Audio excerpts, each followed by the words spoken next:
Hello guys, আমি Deep and welcome back to my channel Deep exclusive. তো এখন আমি এই ভিডিওর মধ্যে অনেকগুলো দারুণ দারুণ বিষয়কে নিয়ে কিন্তু কথা বলবো। তো সবার ফার্স্টে যে বিষয়টাকে নিয়ে আমি প্রচন্ড এক্সাইটেড, শুধুমাত্র আমি নয়, গোটা বিশ্ব, গোটা নর্থ, গোটা সাউথ, গোটা বলিউড ইন্ডাস্ট্রি এক্সাইটেড, সেটা হচ্ছে নান আদার দেন ওয়ার 2, ওয়াইআরএফ স্পাই ইউনিভার্সের নেক্সট প্রজেক্ট ওয়ার 2। তো গত কয়েকদিন আগে জুনিয়র এনটিআর এবং ঋতিক রোশন কিন্তু জাস্ট জানিয়ে দিয়েছিলেন যে আগামীকাল আগামীকাল 20th of May কিছু একটা বড় ধামাকা আছে, এবং এটা আমরা এক্সপেক্ট করতেই পারি যে এটা অবভিয়াসলি ওয়ার 2 এর টিজার হতে চলেছে কোথাও গিয়ে। তো সেক্ষেত্রে ওয়ার 2 এর টিজার এক্স্যাক্টলি কখন আসছে, তো ভেরিফাইড ট্রাস্টেড যে সোর্সেস, তার তরফ থেকে অর্থাৎ সুমিত কাদল বলি বা অন্যান্য সোর্সেস, তারা একটা টাইম কিন্তু ডিক্লেয়ার করেছে যে এই সময়টা কিন্তু আসছে ওয়ার 2 এর টিজারের, মানে অফিসিয়াল টিজার কিন্তু আসছে এই সময়, ঠিক সকাল 11টা, 20th of May, ঠিক সকাল 11টার সময় কিন্তু আসছে ওয়ার 2 এর অফিসিয়াল টিজার। তো কারা কারা এক্সাইটেড অবশ্যই কিন্তু কমেন্ট বক্সে কমেন্ট করে আমাদেরকে কিন্তু শেয়ার করতে পারো।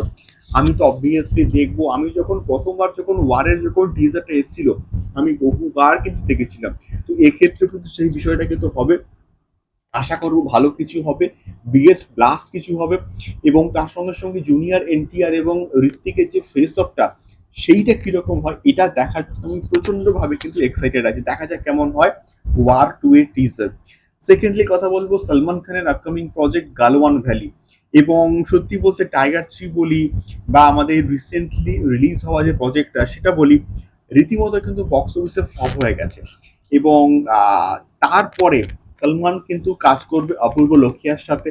এবং তার যে আপকামিং প্রজেক্টটা কিন্তু কিন্তু বেসিক্যালি একটা ওয়ার ড্রামা হতে চলেছে। গালওয়ান ভ্যালি এই পার্টিকুলার প্রজেক্টটা কিন্তু হতে যাচ্ছে, এবং দেখা যাক এই প্রজেক্টটা কেমন হয়। এইরকম প্রজেক্ট আশা করবো যে সলমান খান খুব ভালোভাবে কিন্তু এক্সিকিউট করবে, এবং ডিরেক্টরের উপরে কিন্তু প্রচন্ড কিন্তু ভরসা আছে। দেখা যাক এইরকম ওয়ার ফিল্মে সলমান খান নিজেকে কিরকম ভাবে এক্সপ্লোর করে, এটাই কিন্তু দেখার মতো বিষয়পত্র হবে। তৃতীয়ত কথা বলবো ভূত বাংলাকে নিয়ে। এসো, ভূত বাংলার কিন্তু শুটিং পুরোপুরি র্যাপ আপ হয়ে গেছে। ভূত বাংলা কিন্তু 3 দিনের একটা কিন্তু স্কেডিউল ছিল কেরালাতে, একটা গানের শুটিং এর মাধ্যমে কিন্তু ভূত বাংলার কিন্তু শুটিং পুরোপুরি র্যাপ আপ হয়ে গেছে। দেখা যাক কেমন হয় এই পার্টিকুলার প্রজেক্টটা। তৃতীয়ত আল্লু অর্জুন এবং অ্যাটলির যে আপকামিং প্রজেক্ট আসছে, সেখানে কিন্তু অ্যাটলির একটা অ্যানিমেটেড ক্যারেক্টার, মানে আমাদের আল্লু অর্জুনের একটা কিন্তু অ্যানিমেটেড ক্যারেক্টার কিন্তু থাকতে পারে, এমনটা কিন্তু আমরা খবর পাচ্ছি। দেখা যাক এই আল্লু অর্জুন এবং অ্যাটলির যে ছবিটাকে নিয়ে আমি প্রচন্ডভাবে কিন্তু এক্সাইটেড আছি। দেখা যাক কেমন হয়। তো এটাই ছিল বেসিক্যালি কয়েকটা আপডেট, তোমাদের ফিডব্যাক জানিও। দেখা হচ্ছে পরবর্তী ভিডিওতে আরো প্রচুর প্রচুর এক্সাইটেড আপডেট নিয়ে। এবং ওয়ার 2 কে নিয়ে কারা কারা এক্সাইটেড অবশ্যই কিন্তু কমেন্ট করতে পারো। দেখা হচ্ছে পরবর্তী ভিডিওতে। টাটা।